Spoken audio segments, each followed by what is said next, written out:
Good morning, everyone, or good afternoon, or good evening. Actually, it just turned afternoon for us on the East Coast. I'm Vladimir. I'm a marketing director here at CertiK. You know what we do every time we bring you in for a different project to come and tell us a little bit more about what they're building in this market. These are always fun conversations, so you guys can learn a bit more about what's going on.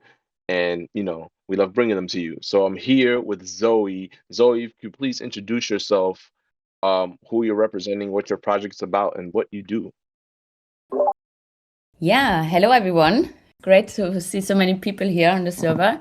I'm Zoe. I'm a partner and VP of Growth at Phala Network, a decentralized computation cloud.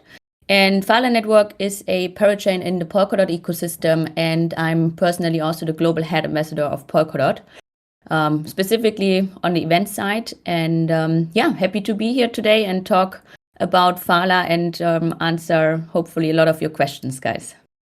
Awesome. So one of the questions I do like to start off with is, how did you specifically get into Web3? So I like to ask those people, like, what that journey, if you can obviously tell us what that journey was like. Of course. Yeah, I guess everyone has a very special journey to Web3, right? I think since it's still an early space, so to say. I actually joined in 2018. Back then I'm joining from Berlin today, actually. Hello. And back then I was living in Silicon Valley. And as you know, there's, of course, everything. Blockchain was very, a very big topic there. But I met a lot of like Bitcoin and Ethereum people, but very quickly learned about Polkadot. And I was just very inspired by the innovation that Polkadot brings as layer 0 to the whole blockchain space. And then I started my journey as an ambassador for Polkadot and got deeper and deeper into the Polkadot ecosystem. And then, of course, at one point, this was all pre-launch, right? Polkadot launched in 2020, and like the parachains came on like 2 years later. So once the parachains, like the teams that actually develop on Polkadot, they came across, I joined Phala Network, a specific parachain on the Polkadot ecosystem. Awesome. So could you explain a little bit more what the utility of Phala Network exactly is and what you're trying to solve for? Yeah, totally. So Phala Network is a decentralized computation cloud. And as you guys know, like going back a little bit about Polkadot, every parachain can be compared to like app chains on Cosmos, right? Every parachain has a specific purpose or a vision. And the one for Phala is to provide decentralized computation. So completely CPU or CPU powered network. We don't focus on decentralized storage, not GPU providing really the CPU, the power that any dApp actually needs to be fully decentralized or be hosted in a decentralized way. And the challenge that we are, or the problem, let's say, that we are trying to solve is to, again, like fully decentralized dApps in the Web3 space. If you look into the back end of decentralized dApps, you often see that they still use some centralized services, specifically for the computation, right? Most of them, they have to use GCP or Azure or AWS, like traditional cloud computation networks, because they're often like stable and scalable. But they are centralized, right? And if we already develop in a decentralized world or space, we want to offer dApp developers also to completely decentralize their backend by using a decentralized computation network. And we overcome a lot of these challenges, and this is a very important, let's say, component in the backend for dApp developers. Awesome. So what are the different products involved in there that you guys are deploying that are rather important to you moving forward with this mission? Yeah, so I mean, to explain a little bit about Phala first, like the cloud itself. I just start there, and then because then I go over the products that we launch on top of it. So the cool thing is about Phala that we actually have like 2 layers in our, let's say, in our cloud. The one is the parachain, right? The blockchain with the consensus. And then we have a complete network that actually runs off-chain. So it's also very trendy topic, right, at the moment in the blockchain space. What needs to run on-chain? What is off-chain? To reach more scalability if we have like an off-chain network. However, we actually make everything verifiable, right? We have verifiable computation on our network. So we actually separate the consensus on our blockchain from the actual computation, which runs off-chain, but we are also able to verify everything off-chain through the specific hardware. And with this, we actually provide, like, let's say, like a double safe off-chain computing network. And the fact that everything runs on Polkadot, which really is for the domain and the shared security, we use Polkadot as the layer 0, and the security is not really tied to our own token. So this is a very, very important point, because this is why we leverage and actually have launched also on Polkadot itself. However, it is important to understand that we as Phala Network go multi-chain, right? Our cloud can be accessed by any other dApp builder, and specific products that we launch on Phala Network can actually enable this. So now coming to your questions, one of the main product that we are about to launch, we have it already in beta version, is Fat Contract. So fat, coming from the word of like rich features, but it's also written with a PH, so connected to our Phala brand. And Fat Contract is an innovative, decentralized off-chain computing model that actually enables developers to access our cloud. So if you think about like an AWS Lambda version or like serverless functions, this is actually how we compare Fat Contract with. On the other hand, you can also say like it's a smart contract that runs off-chain, but we don't really like this kind of comparison.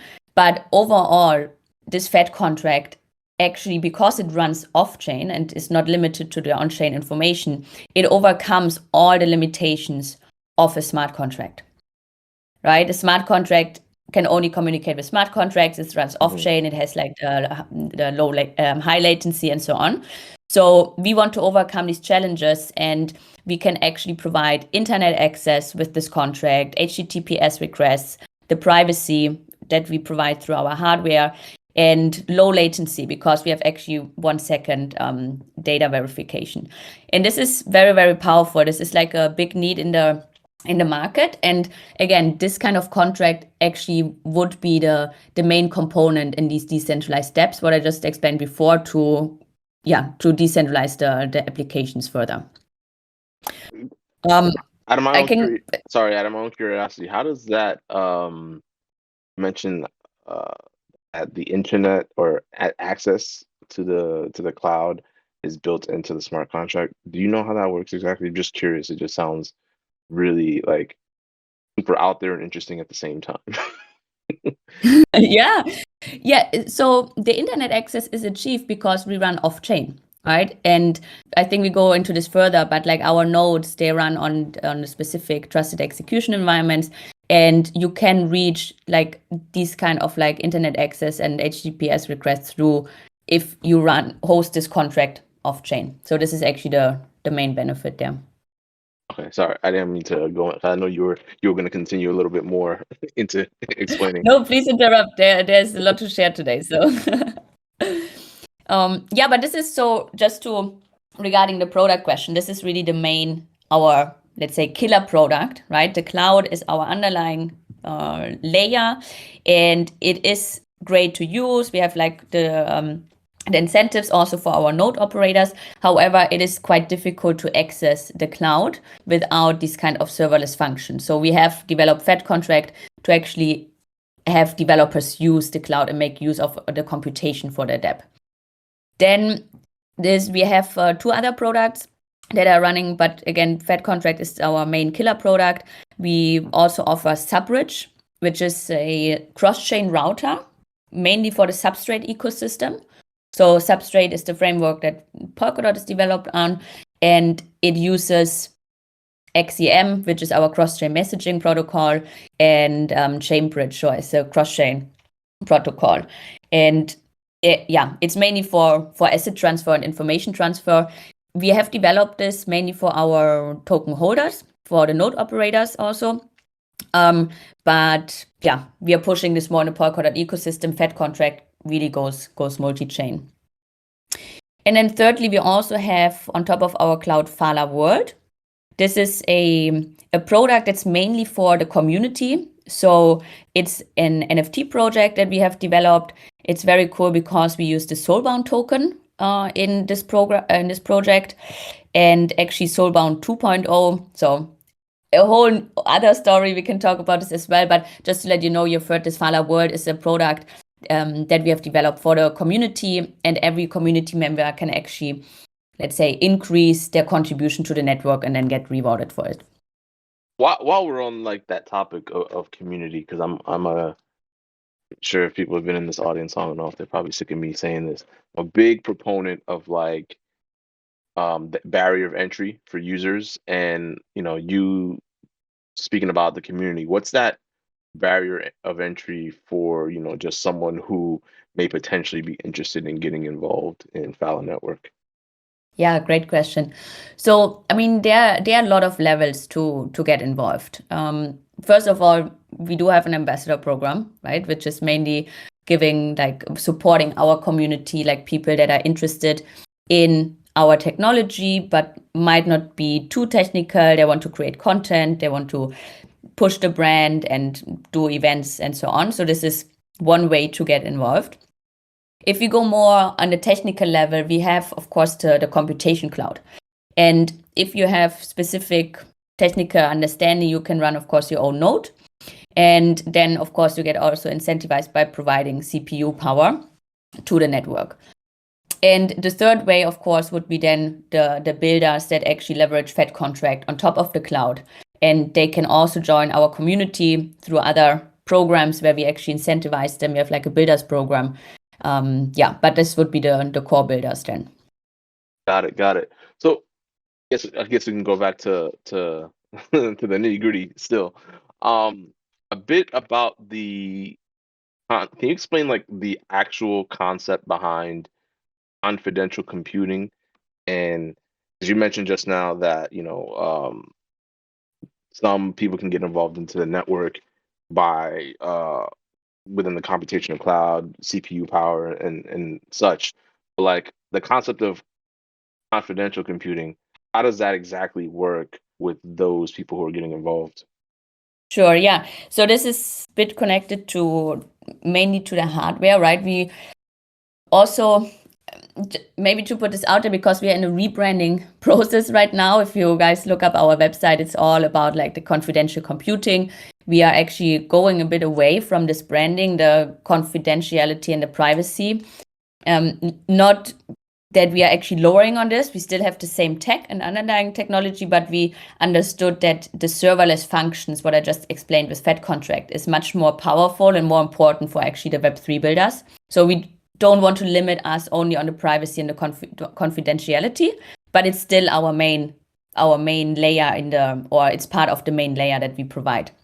And how do we reach this is mainly through the off-chain part. I mean, on the one hand side, again, that we take or leverage the security from Polkadot for our parent chain. And then in the off-chain part, what we do is that everyone that wants to actually provide CPU power from their hardware, they actually have to use a specific type of hardware. And this hardware is, they're called trusted execution environments, or we prefer to say like secure enclaves. And by having only specific requirements for this hardware, what kind of people or what kind of people that run the specific hardware are allowed to join the cloud, we can ensure the confidentiality.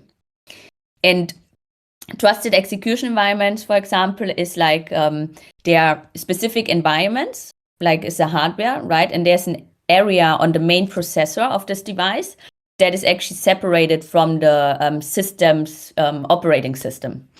And this means that even the operator of this hardware cannot access the information in there. It is actually, it's a trend, let's say, that more and more projects implement or use trusted execution environments or combine it with blockchain. But I would say really that because we are there since 2018, Phala or started to work on this, we're one of the first ones specifically in Polkadot to come up with this innovative idea, combining blockchain with TEE as hardware providers. Yeah, so it really relies the confidentiality on this off-chain hardware network. Thank you for that. I mean, yeah, you're like taking us in really deep, so that's really interesting.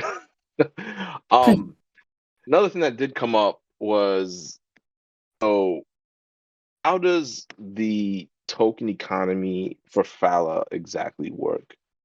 Yeah, I'm here, guys. Sorry. Okay. I don't know. We're Yeah. used to that. Don't worry about it. Cool. And please follow up on questions if I'm going too deep here. I would love that. I can go much more high level or deeper if people prefer this. The most important thing is that people actually understand what we are doing, right? So please follow up on any questions. But yeah, to the token economy or tokenomics. So we have our own token, right? It's the Phala token. This like on many exchanges. And the interesting part for the Phala token is actually that we have one native token for actually two chains. And I don't want to go too deep into this to confuse you guys. But if you look into, again, this is like a bit of education about Polkadot. You can actually launch a network on Polkadot or also on its canary network called Kusama. And a lot of people or a lot of teams that actually deploy a parachain, they go first on the canary network, which is not a test net. It has its own token and so on. But it's a very new concept to deploy a parachain. And we deployed one parachain on Kusama, which is called Kala, and then our main network is on Phala or on Polkadot called Phala network. And the interesting part here is that we have set up tokenomics that we can actually use one token in both networks. Not everyone does this in the Polkadot ecosystem. And our token is mainly used to engage the computation node workers, right? And the supporters that for crowd loan distribution, like everyone that wants to actually invest it in our parachain slot. And just to give you some numbers, we actually reserved 70% of our token supply for the worker nodes, meaning that when you run a node in our network, we still have a very high APY. And 70% of our whole token amount is for distribution for the worker miners for incentives. So this is pretty powerful, and we really, because we know that these node operators are essential for us to keep up the network, we actually decided on designing it like this. So another thing that we want to get into was your governance model, and could you go a bit more into how that has changed, whether it's recently or even in the past year? I know the past year feels like 12 years, especially in this space. So it could have very well changed many times. I think that everything right now moves at the speed of light. So how has that whole governance model changed for you guys? Yeah, that's true.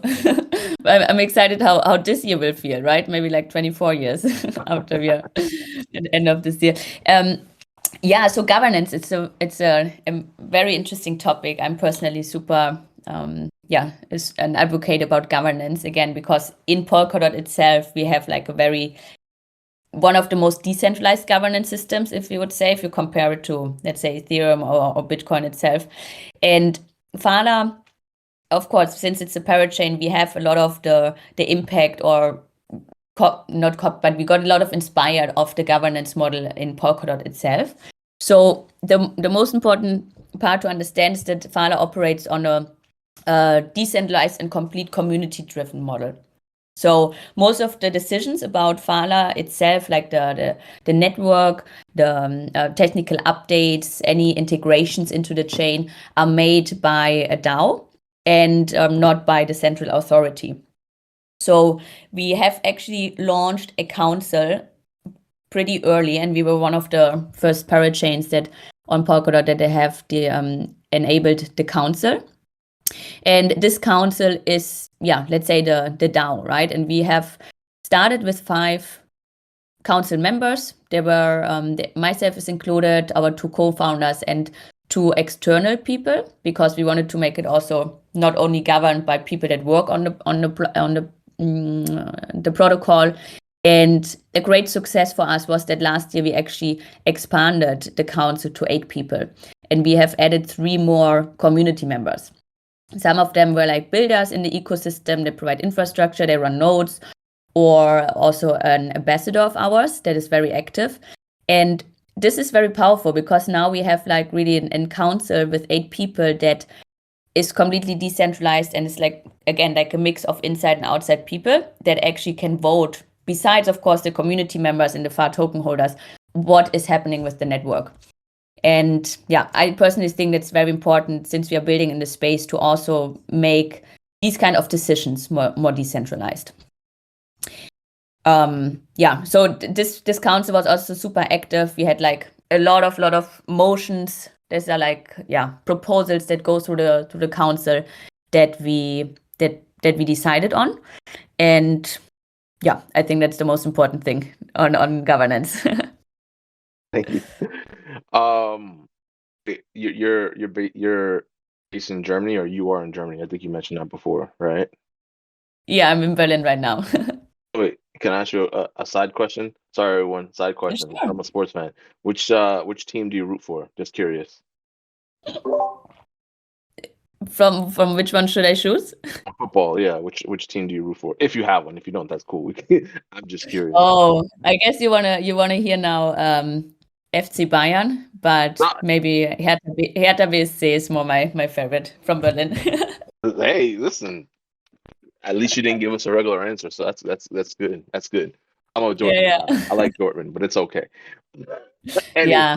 Yeah, everyone likes them.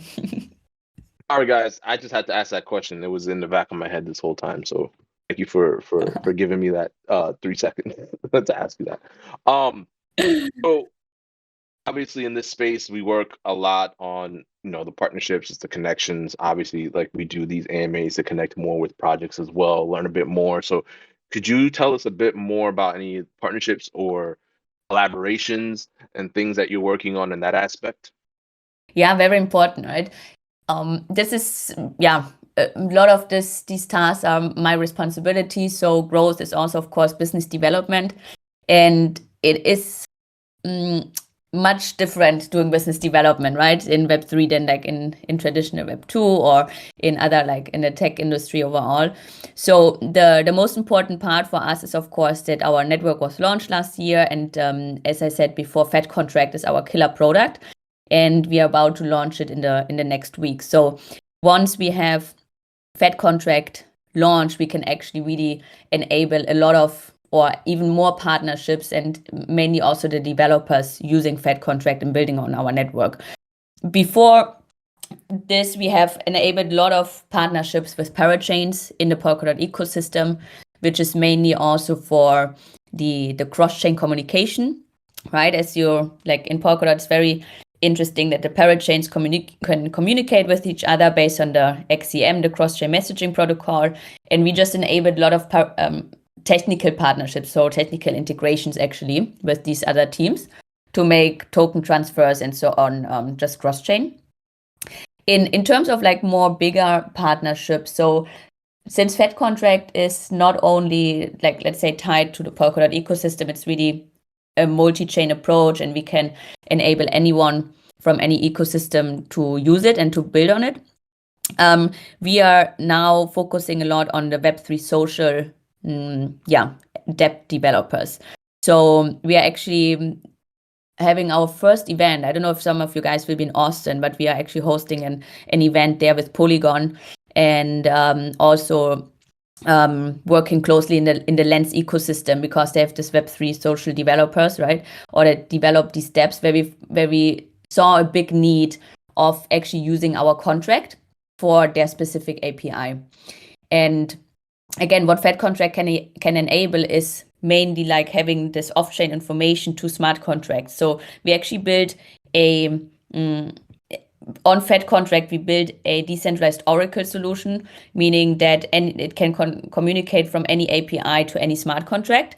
And especially in Web3 social, it's very important that you have, or that you can actually customize your dApps with this, where people just build their own manual scripts at the moment. And these are some of our partnerships that we are focusing on right now. And I think, I mean, there are definitely more to come, but this is the status as of today. Gotcha. So go back. I know it's we're almost in May. Jeez, we're almost in May. Wow.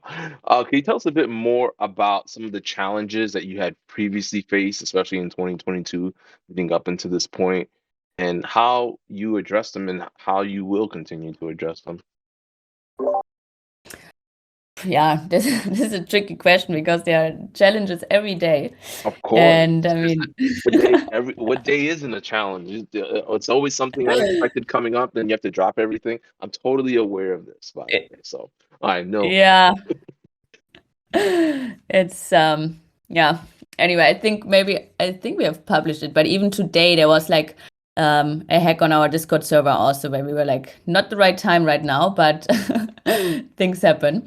Anyway, so challenges, yes, like a lot of challenges, but for us, I think what was the most important part last year is to launch also our main parachain, right? We had like Phala network before and then Phala network, and also making the decision on which network we want to launch our Fed contract, because developers will only be able to access the contract on our Phala network, not on the other chain, which is Phala. And also actually developing all about Fed contract was a big challenge. On the other side, regarding the community, we have done a lot of progress on Phala World, which is the soulbound NFT 2.0 project. And there were, of course, also a lot of challenges, like how do we, like from a branding perspective, how do we position this kind of project to not confuse people that we are now doing an NFT project, but we are actually computation. And these were a lot of challenges where we said, okay, we need to be very careful with like the branding and like the wording and how we communicate this to everyone. And again, Phala World is mainly for our community members to get like rewarded for the activity, but our core vision and core offering is the computation cloud.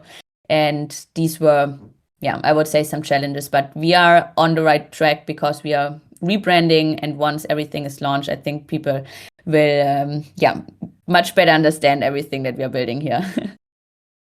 One thing I do, or well, obviously we're CertiK.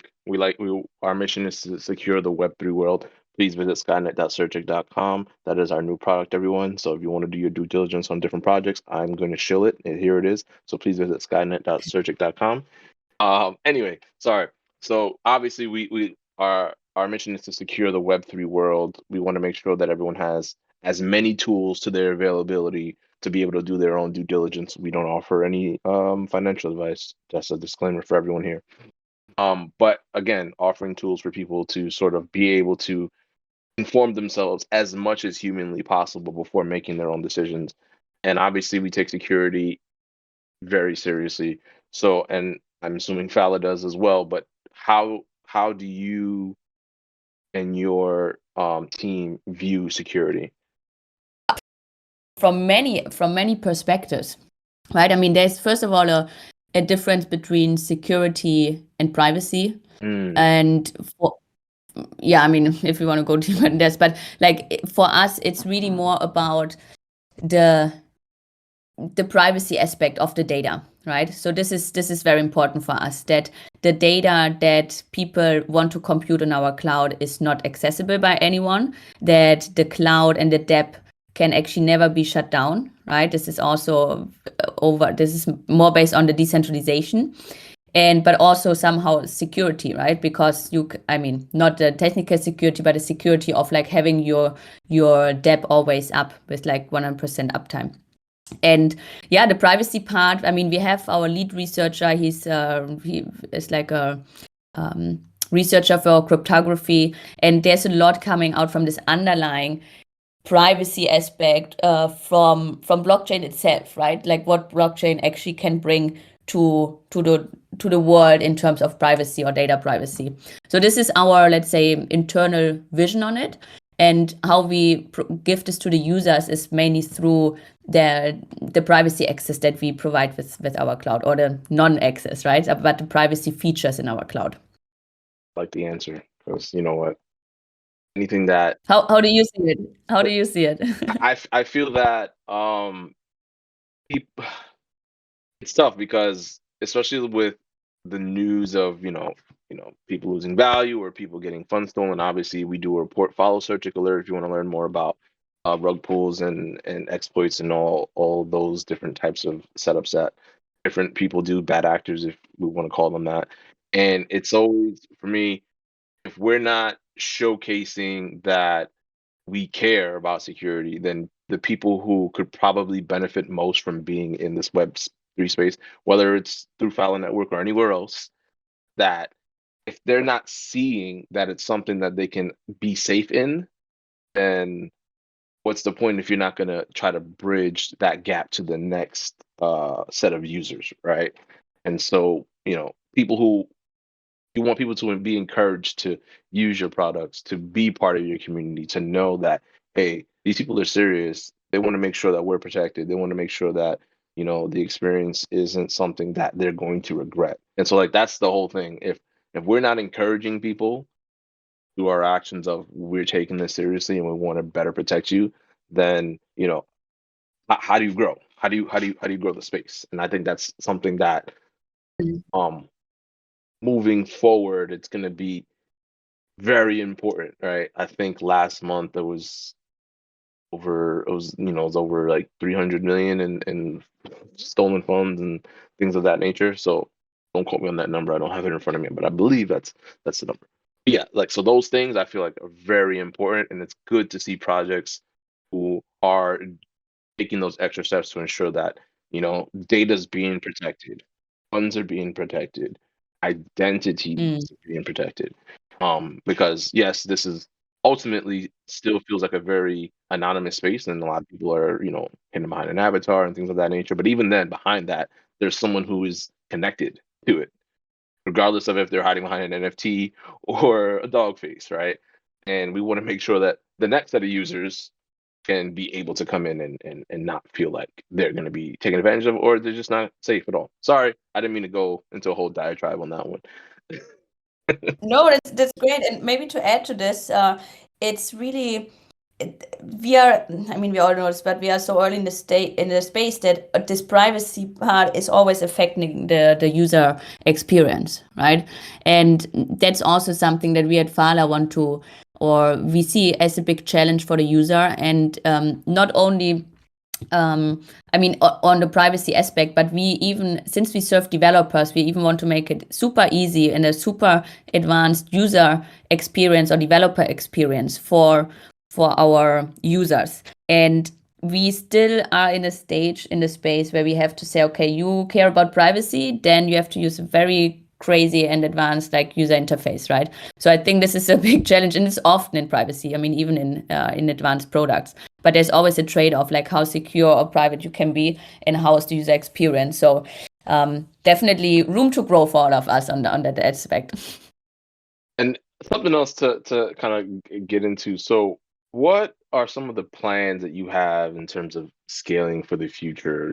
Whether, and I guess it could be a two-part question. If there is alpha, I always ask if there's alpha to be offered, then or something interesting that you guys are excited about. But like, what are some of the scaling plans, and what are some of the things that you're working on that may not necessarily be known that you guys are really excited for? Yeah, so there are two levels on the scaling part. The one is the underlying network, and the other one is like, because we're providing a platform for developers to actually scale in the depths that are launched on our cloud, right? We have a strong and scalable and secure cloud, and then how can we actually make people use it? So from this aspect, of course, how we scale is really to focus on the depth developers and make it super easy for them to actually use our products. And again, Fed contract is the serverless function that developers need to use to access our cloud. It will be released in some weeks. And we also want to make it very convenient for the developer to use this product, meaning we will have a free credit system, because at the moment you still need to have Phala token to actually pay for the computation, but we will develop a credit like similar to Google Cloud credits, right? So we give out actually our like free tokens to use the computing for free in the beginning. And we also support, so we have launched a builders program to actually incentivize developers to build on our platform.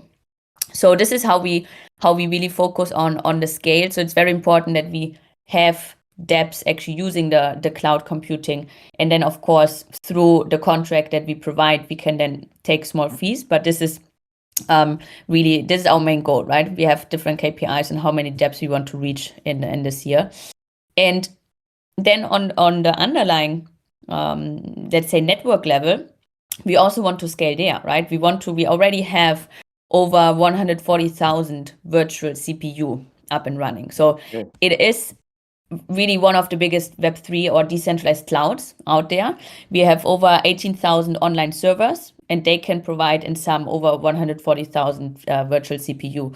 But we want to make sure that this network is always stable, always up, and always expanding also. So at the moment, as I explained before, we are using we always use trusted execution environments, but we only provide or have users actually use one specific TE. And this TE is at the moment only provided by Intel. It's called Intel SGX. So we want to expand on the network to actually have also people with other TEs joining our network, right? And there's, for example, ARM or AMD. There are other providers that provide this hardware, but at the moment we are not there yet to let this kind of hardware into our network. So we want to scale on both of these sides, and this is what's on the roadmap also this year. Thank you. Before we close out, I think it's time for some audience questions. Michael, how are we setting this up? Just want to make sure that we're all good on this end. Zoe, you said you wanted to choose them yourself. Yes, and I was looking already in there. There are a lot of great questions, guys. Did you find it interesting? Yes, there were a lot of interesting questions. So let me see. I picked some here, but I might need some minutes later to pick some more.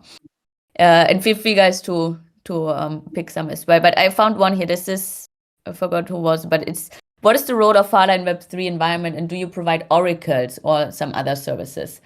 I find this a good question because it might be not very clear what the, let's say, the utility of Fed contract is. And I think I mentioned oracles, but I don't want to confuse you here. And so the main role, right, as I explained in Phala, is to provide decentralized computation, CPU based, and to help dApps to host also their dApp in a decentralized way with decentralized computation. So to actually replace all the centralized computing services that they use at the moment from Google, from Amazon, and so on. And to access this, we have developed Fed contract. But Fed contract is this contract that can enable a lot of different use cases, because again, it overcomes the limitations of a smart contract. It's not limited to the on-chain data. It's not limited to the on-chain finality and all these things. So you can actually build many more on different use cases with this Fed contract. And only one use case on Fed contract can be oracles, because oracles have on-chain data and off-chain data. But in our case, we also host it on a decentralized cloud. So this oracle is completely decentralized and also cannot be shut down. So this, yes, we provide oracles services, but we provide the infrastructure for developers to build their own oracles. And please, follow us on Twitter and stay tuned for the launch, because this first use case in the oracle, or when you can build oracles, we have actually developed a super neat user experience where you can actually deploy this kind of oracle. If you build it on your own, you choose an API, you choose your smart contract, and you can do this in almost 3 or 4 clicks. And this was very important for us to provide a very, again, secure and scalable infrastructure to enable developers to build this on their own. I hope this answered the question. Thank you. I Let me believe that was from Superman. I Okay. think. Got it. Yeah, Superman. Awesome. Thank you for the questions. Don't hesitate to send questions, guys. We love when you ask questions. We love when you're involved. It's always great. Thank you. Okay. Another one here from Akaza, actually. Also nice on the governance. I mean, we spoke about it, but I would just like to use the time to clarify on this. So he or she says, you said Phala network is community driven, but there's a DAO that handles decision making. I'm concerned about what Phala network approaches or how Phala network approaches decision making processes within its ecosystem, and what role do community members play in shaping the platform's overall the direction and development. So yeah, this is a great question. So again, the DAO is although it's only, let's say, it's the DAO represents the council, and it's only 8 people as of now, but this is actually a good amount for a kind of council. So council is still like a bit of a it's an authority because they can actually make final decisions, but it's also by 8 people, right? So you need actually 5 out of the 8 people to agree on something. And the council is only used for like used as the last decision maker. So if there are proposals on chain that the community already votes on or they support, it could be changed by the council, but it's mainly like really just supportive. And again, all the FAR token holders, they can actually vote and vote on proposals and can engage in the whole decision making on the network. Of course, there are some topics like technical upgrades and so on that only go to the council.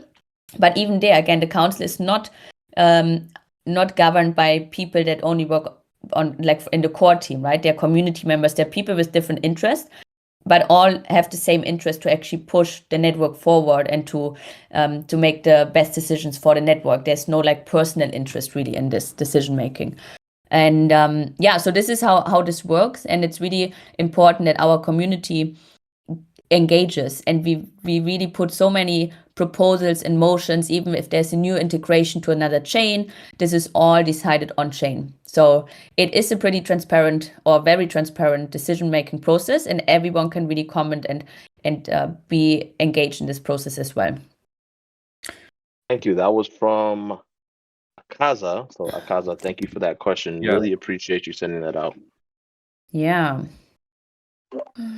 Now on to the last question. Yeah. Okay, maybe this one is also good.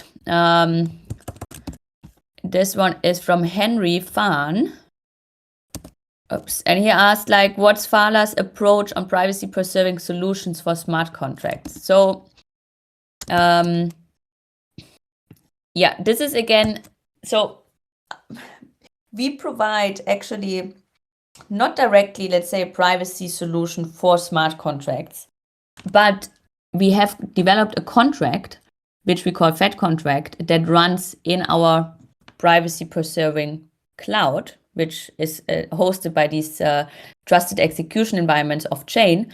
And because we host this contract in our trusted execution environments, this contract is complete private, right? So only the contract designer can actually access it. You can have add different access control, but no one actually can access this information, or no other party, and also not the people that run the node, or that the contract runs on specific clusters on the node. And this is completely different than a smart contract itself, right? Which runs on chain and is completely public. So it's not we don't really provide like a solution for this. We just provide a different contract that can overcome these kind of challenges and then can communicate with a smart contract. So you can decide what you actually want to write into the Fed contract and how it should communicate with a smart contract that runs on chain. Thank you, Henry. Thank you for that question. And again, we appreciate you guys when you send all the questions. We head out, right? Is there anything that we did not get to touch on? Anything you just want to throw out there to the audience about Phala Network, or anything involved on what you're working on? yeah, for any developer really here in the room, please check out Fed Contract whenever very soon when we launch it. And check out also if you're interested in building on Phala Network. We have a builders program. We are very motivated to support developers that want to use and leverage Fed Contract and build on our network. And if you are interested to just support the network and provide computation from specific hardware, please, check out our docs and everything. We have like a great rewards there for our network as well. Listen, Zoe, thank you for taking the time coming to talk with us today. We really appreciate you coming on and discussing Phala Network. Everyone, when you get a chance after this, not right now, well, you could do it right now if you want. Follow Phala Network on Twitter. Visit them on their website, phala.network. Go ahead and check out to see if there's anything you're interested in, especially the ambassador program. If you're not as technically advanced, but if you are a developer, please go ahead and check that out. And obviously, thank you for coming in. We learned so much from you today. We really appreciate you coming down. We're also going to share this on Twitter later this week, so keep a lookout for that.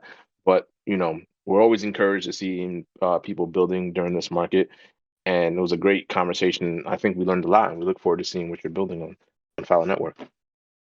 Amazing. Thank you so much, guys. This was a great conversation, and I hope everyone learned a little bit more about Phala Network.